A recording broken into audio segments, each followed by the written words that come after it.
guys, welcome to Muscle Memory. My name is Malcolm. We have a very special guest from TNA, Tom Hannifan. How are you? Dude, I'm good. I've been a big fan of your show for a long time. As a fellow Waffle House lover, this just felt right. And thankfully, you dropped in the chat when Steve Macklin and I were live on TNA's Instagram right before Emergence in Baltimore. And we were talking about Waffle House somehow, and here we are. Here we are. I mean, Emergence was a great show. I went out to that. It was a very fun time. Trick Williams retained the title. People in my section weren't too happy about that, honestly. As someone who works for TNA, what's your thoughts on the current WWE guy holding your TNA World Championship, the top prize in the company you work for? It's so interesting because the history of TNA wrestling is complicated from a historical standpoint, just trying to cover it as play-by-play announcer. So it's not unprecedented what Trick Williams has done.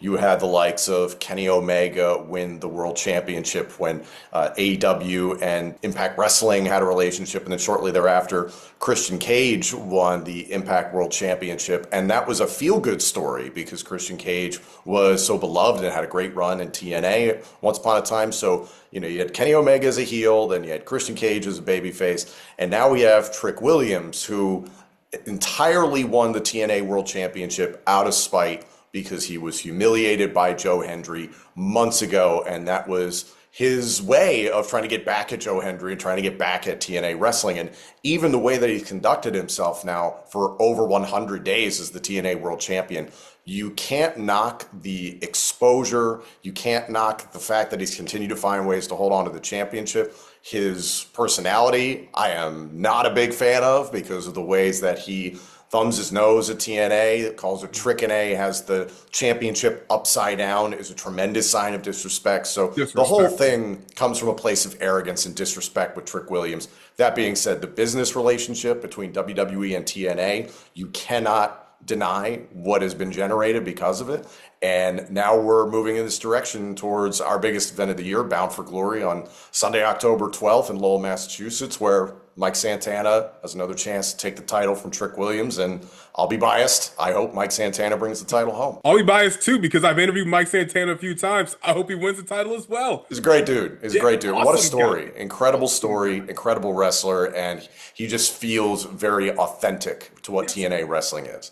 Absolutely. And like being at Slammiversary as well, sitting in the crowd and, seeing Mike Santana come out, hometown, but doesn't get the win. That hurt. And I'm not even from New York. And just sitting in the crowd watching all the New York people around, just like be genuinely disappointed. Like we walked out of there genuinely hurt. He has to win a Bound for Glory. It has to happen. I mean, I hope he gets the job done. And it's the interesting thing just in the history of pro wrestling. I was in WWE during Daniel Bryan's rise to become world champion. And there were multiple moments of he should have won it that night and heartbreak. And sometimes heartbreak leads to the best things in your life. That can be true personally. It could be true professionally. And I sincerely hope that's the case for Mike Santana at Bound for Glory. We'll see.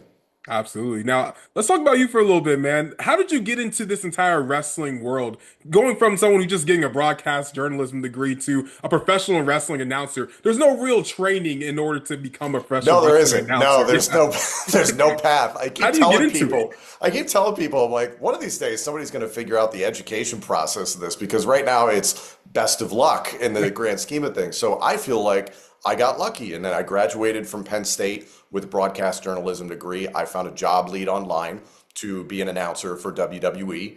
In retrospect, I cut a 2-minute promo kind of pitching myself. I had the opportunity to go to Stamford, Connecticut in June of 2012. Ironically, I interviewed with Josh Matthews, who I worked with for a handful of years in WWE, and then he became my executive producer and was in my ear on every broadcast I did for many years with TNA Wrestling. So it was just amazing how things come full circle.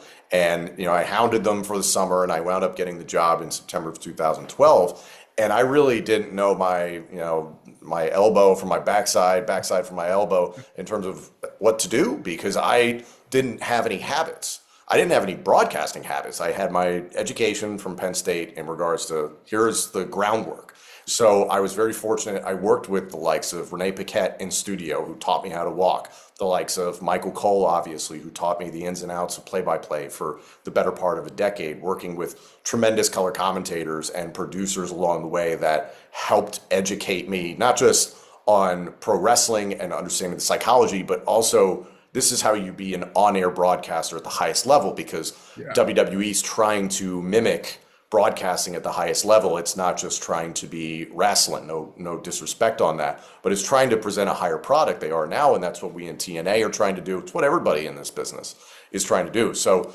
I grew up with my parents didn't really care for wrestling, which I understand. So I was born in 1989. So around the time, late 90s, early 2000s when I discovered wrestling, it's the Attitude Era. So Yeah. telling mom and dad is like, hey, can I go watch this? The answer's going to be no for a lot of people. I was one of those people. So I would watch it in the basement with the volume turned down to 1 and the lights out, so nobody, could, what are you doing down here? That sort of thing. Yeah. And at the time, Nitro was still around. So all I knew was wrestling was on Mondays.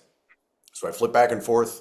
And to this day, I have my Nintendo 64 and my WWF No Mercy, which is my favorite game of all time. So I played that game into oblivion, and I still have it. It's in perfect working order. I'll be buried with that Nintendo 64. So it all just kind of worked out, man. And the crazy thing is that, like, 2026 will mark my 14th year of professional wrestling, and I just feel very fortunate, very grateful, and I'm excited to be with TNA and everything we're building into 2026. It's just really exciting time. Wow, congratulations. I mean, Thanks, 14 man. years coming up, that's big. I mean, that's a lot of time spent within this business.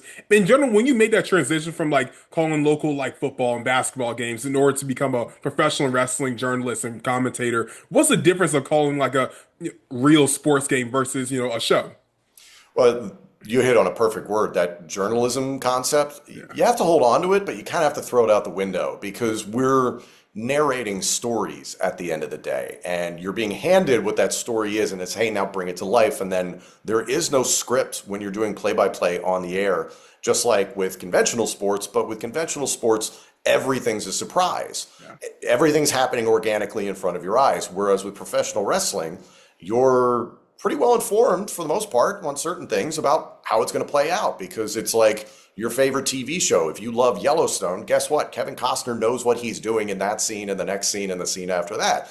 Same thing in professional wrestling. So you have to hold on to some of those journalistic habits that you learn. And granted, like, I went to college, I got my journalism degree, and I immediately entered the world of professional wrestling. So I don't really refer to myself as a journalist, but I know that I was given a good pedigree of being inquisitive.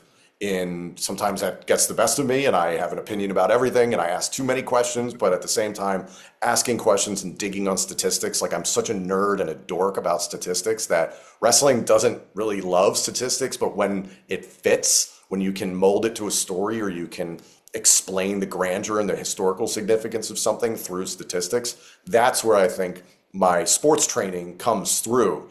And at the same time, it was this education of, I realized very quickly, calling sports, I'm going to say a lot of the same stuff over and over and over again. Pro wrestling, while there are things you will repeat, it's never the same day twice. It's never the same show twice. You run the gamut of emotions from, I'll be laughing hysterically with Matthew Raywalt in a segment with the Elegance brand, and then moments later, oh my God, Nick Nemeth super kicked Mara Sade, and then the greatest moments, Joe Hendry becomes TNA World Champion. Like, you run this whole gamut, and there's nothing else like it, man. It's the best. Amazing. Now, I also have a journalism degree. Now I ask about Waffle House on the internet. Yep. Hey, man, you have a business because of it.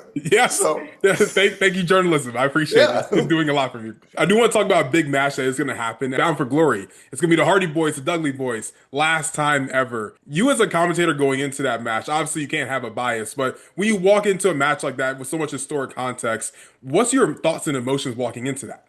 don't fuck up. Right now, so we just got done our TV tapings in Minneapolis, and there's some stuff that will air in the future regarding that. And I can just tell you, being in the room for anything involving the Hardys and Team 3D, goosebumps. Yeah. It's just electric. Like, anytime we've had the Hardys in a match or a segment in the past, 2 years now in TNA Wrestling, the room goes nuts. Anytime that music hits, those drums hit, it's like it's like Metallica in concert and in pro wrestling. Like it's super cool. So to be there in Minneapolis when we got to shoot some of that stuff was incredible.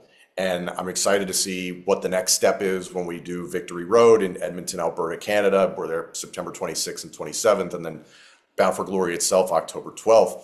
For me, I became a fan of professional wrestling when I was a kid. What hooked me was the Triangle Ladder match, which Mm. was 25 years ago at WrestleMania. That match obviously evolved into TLC. We all know as tables, ladders, and chairs. But I've gotten to work with every single person in that match, and it has made my career better. So to see what Edge and Christian became and are still doing to this day, to have worked with the Hardys and Team 3D and everybody involved, it's just wild that it's that old adage like don't meet your heroes, and I'm like, no, I'm glad I got to meet every last one of them and learn something from them, work with them. So now it's just going into this, it's a lot more work than a typical match because the story is not 4 weeks, it's 25 years, it's 30 plus years for these guys individually within their careers.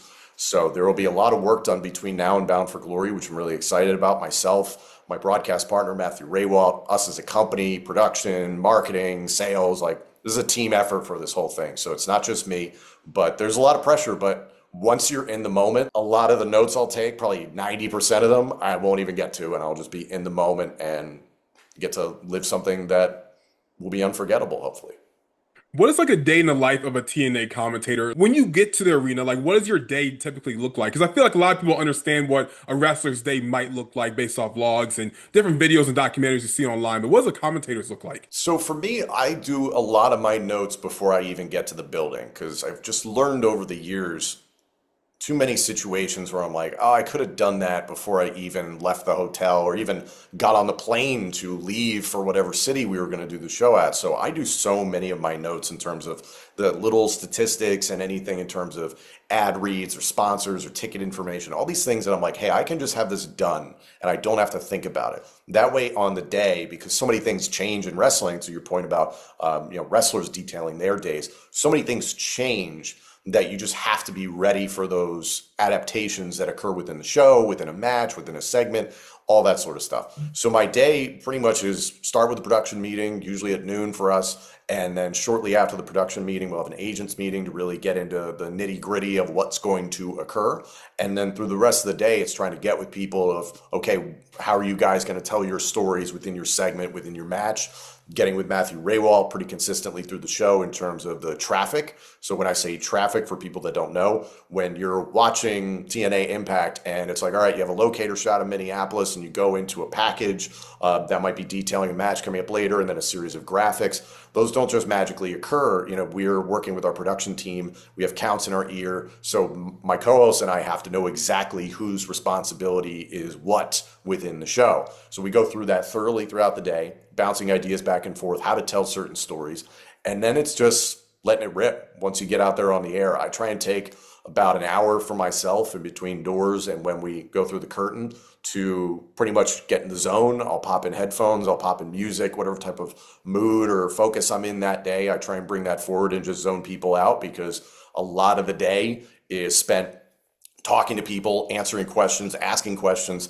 After a while, I just need a minute to kind of go through all my notes, make sure I have everything in order, last second checks, and then just go out there and do it. Absolutely. Now, if I could ask you a few questions about your time within WWE, Tom, Shoot. how tall are you?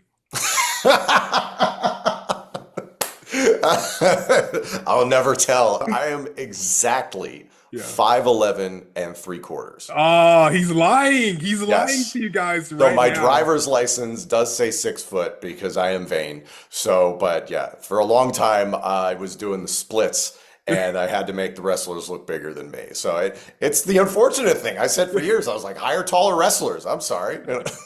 I thought you were like 6'5", honestly, because sometimes you're just towering over No, people. that's that gargoyle Vic Joseph over in NXT. He's like He's very six tall. four, the Slim Reaper. Yeah. No, I'm like in like dress shoes, I'm probably Yeah. 6 foot exactly.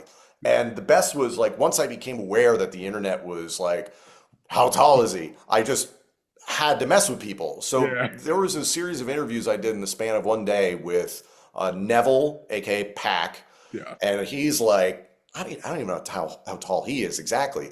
And then Well, I had a to little interview shorter. Wade Barrett, Stu Bennett, who I love Stu to Yeah. death. Stu's like 6'6", Yeah. 6'7", or something like that.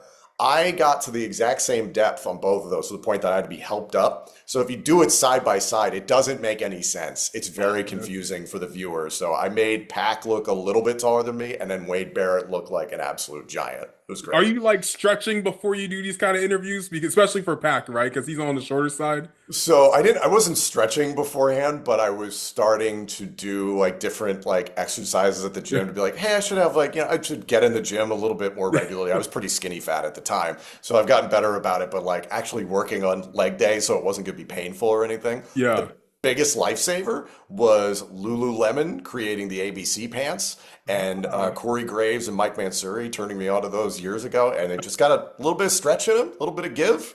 They're the best. Wow. Who do you think has the best like split in wrestling? Is it you, Melina, or like RVD? I'm such an RVD mark. Like, I really fell in love with RVD once I became aware of ECW and the entire history. I Yeah. loved Rob Van Dam, but you're leaving one very important one out. Which One one? of my dearest friends, Big E. Oh my gosh, yes, Big E. I forgot. He's for the size that he is, Quads for are him to pull it huge. off. I mean, just he's an enormous human being. It's insane, and the big smile he would have on his face when he pull it Yeah. off. So Big E's is my personal favorite. Okay, so Big E, then we're gonna put you, Melina, Yeah. RVD. Yeah, somewhere in. That's my opinion though. It's not yours. You won't get in I trouble for can't it. get all the way to the ground though. That's the thing. Like I Yeah, needed but to it's be like, helped up. but think about it. To hold it in that position while trying to interview someone, doing it within conversation, Hmm. that has to be on a Mount Rushmore of splits in general. That has to be like If you someone say so. someone Photoshop this, bro. It has to happen. Has And there to were a happen. couple ones that like got caught on camera, and I was like, "Oh Yeah. man!" But I'm like, I'm doing what I'm told, so here we are. You're the best split interview I've ever seen in my entire life, honestly. Like number one ranked. I don't know who's two, but I I know you're appreciate one. that. Number one in something. That's cool. Yes. Now, I saw that you were also a commentator. Well, I knew this. I watched the show. I was there for it. You commentate on WrestleMania 33, and saying that you were also commentating for John Cena's match. When you were commentating for a match like that, a John Cena WrestleMania match, are you talking to him before the match, getting any notes from him and whatnot? Was it like calling a John Cena WrestleMania match? And like kind of talking about Hardy's and Team 3D before, just there's a Yeah. lot of pressure that comes with it, but John was always so easy to work with. He would often come up to play-by-play and color commentators without you having to go find him or something like that, and he'd have a note or two. But I would go up to him as much as I could just to try and learn something, or even just to be, pleasantries, say hello, that sort of thing. But trying to communicate with him as much as possible, like, hey, is there anything we need to know for your match? And the truth about wrestling, just kind of was saying before, whether it was John or other wrestlers, sometimes they're still working things out when you catch them. And then their day gets crazy and they get pulled away for things. Your day gets crazy, you get pulled away from things. So often the best intentions are for everybody to communicate really thoroughly. It doesn't always happen, and you just have to go out there and dance the dance. But every interaction I had with John, I felt like he was communicating with us and vice versa, informative, pleasant, professional. He's the greatest of all time for a reason. The GOAT, the absolute GOAT. Yeah. Was it hard for you to be on camera with Kevin Owens and Chris Jericho at the same time? Because those guys together are just hilarious. Did you have any moments where you almost broke? I was breaking almost every single Yeah. time. I was biting through my tongue, and there were times where I'm like, I'm gonna, check, and there's gonna be teeth marks within my tongue. It was terrifying, but it was also so much fun because it took on a life of its own. One of the first ones, I can't remember what the order of them was. I Yeah. remember doing one with Chris, and we were like 5 minutes from going live, and there was no script. In that, just for whatever reason, Vince hadn't approved something, the writers hadn't gotten something done. I don't know what it was. It was the Jim and Marvin Luter promo, if that Yeah. comes to mind at all. And he just took great care of me. Chris was so kind, and he knew I was sweating bullets. And he was like, just go with it. And if you feel like there's a moment where I'm inviting you to, say something, say something. Now, mind you, in WWE at the time, for interviewers, you said what was written down and you didn't say another damn word. Okay. So I'm like hearing this and I'm like, I'm not going to do that, whatever. But he's very much improv and yes and that sort of thing. So I'm like, okay, this might be the end of my career right here. Yay, let's do this. So he gets into the Jim and Marvin Luther thing, and I can feel him kind of beckoning, like ask a follow up. So I ask a follow up, and then he comes back, and we just kind of go back and forth, and then he crushes me at the end. And then when you added Kevin to it, the one we did, I think it was on the kickoff show for Survivor Series one year, where he's looking at my iPad and he's Yeah. like, "Oh, your code is 6969." I nearly died right there. The Oh, but segment was like, I think it was like 8 minutes or maybe longer than that, when most of those were like 90 seconds to 3 minutes. It yeah. just kept going and going. They called out Mansuri in the truck. Like, it was insane how much airtime it took up because it was so entertaining. And those guys just made it fun, but also I was fearing for my job every single time I went on the air. But yeah, Kevin and Chris, they took amazing care of me. Kevin was really nice to send me a text, a very heartfelt text when I got laid off, and I'll never forget that. So those guys were great to me. I remember watching that segment. I'm thinking like, I love every second of what I'm watching, It's and the fact insane. that they're just like bantering with you, and then they're making fun of you a little bit, like especially the 69 part. That was just hilarious. I was The like, best was wow, there were so many of those interviews where, like, when you're getting somebody's name intentionally wrong, it's like, yeah, oh, Tom, Tim, Ty, like yeah. you would do something with a T.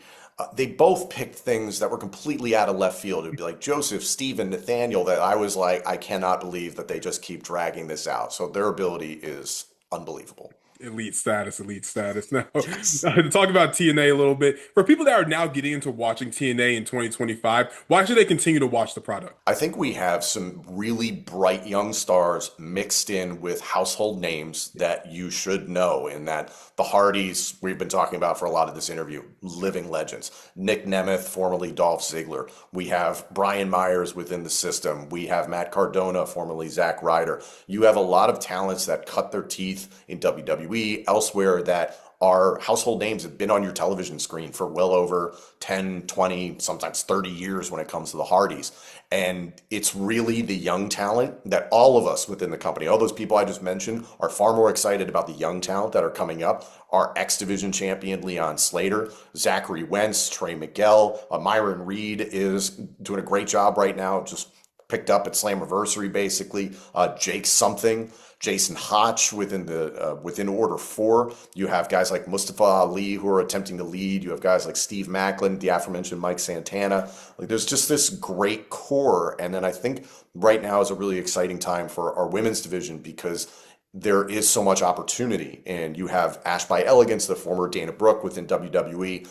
In my opinion, well overdue for her to be Knockouts World Champion. Love to see the championship brought back to a TNA wrestler, but she's someone who's taken a role in mentoring people. And I watched her development from the very beginning at Full Sail University to now as champion. It's been incredible. And we have this whole slew of knockouts within the Elegance brand. You have mainstays like the Inspiration, formerly the Iconics. Just, I could go on and on about the great young talent that has an opportunity to break out and deserves your attention, and then the mainstays that are doing the best to give back to the next generation and are reasons that you're gonna be like, oh, I remember those people. Let me tune in and see what the show is all about. And I promise you, when TNA is live, we don't miss. It's worth your time.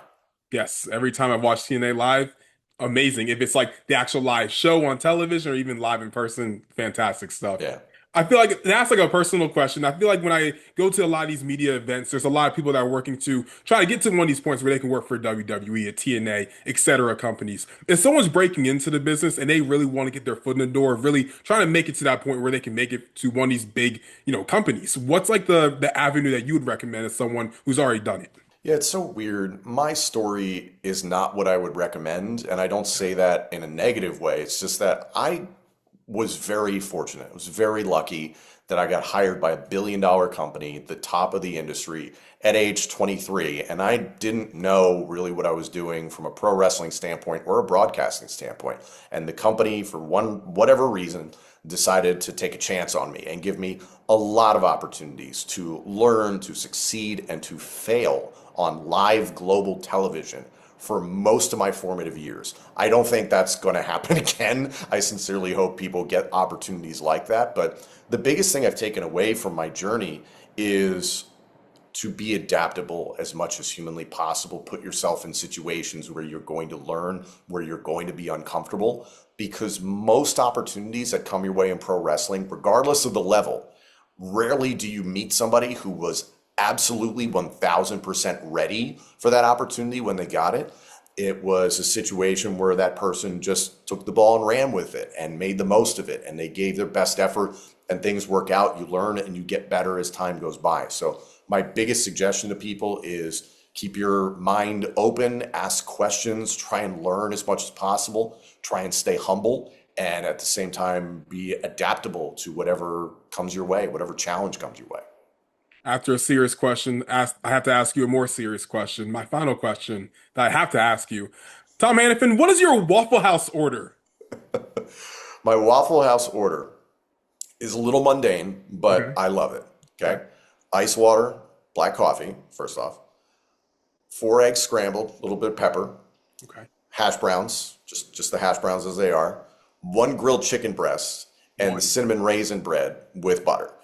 It's not the craziest order. It's a little big. It's a good meal in general. But I know people that are like, all right, smothered and covered, give me jalapenos, all this sort of stuff. I got to get the waffle, whatever. Yeah. I remember being introduced to Waffle House many years ago by the great Byron Saxton. Now, Byron Saxton, I love him to death. He is a saint among us mortals. He is going to heaven.